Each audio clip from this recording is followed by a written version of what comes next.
In this tutorial, I want to show you how you can change the shape of a text box in Microsoft Excel.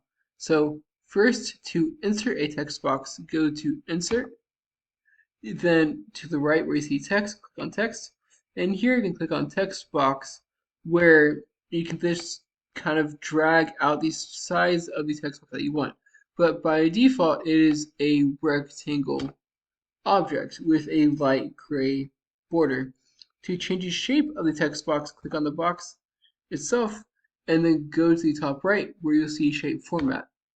From here, you can click on the shape by clicking on Edit Shape right here. Not as much the boxes right here, but click on Edit Shape. And you click on Change Shape, and you can click on any shape that you want that will better meet your needs. So for example, let's just say you wanted an oval instead.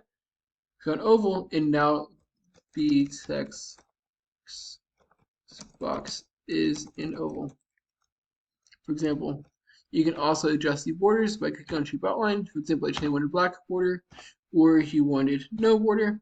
You can also adjust the fill of the text box, for example, and really kind of leverage these pieces to make it what you want it to be. For example, a heart-shaped text box that is light blue shade, for example. That's it. I hope you found this to be helpful. If you did, like, subscribe, comment. Thank you for watching. Have a great day.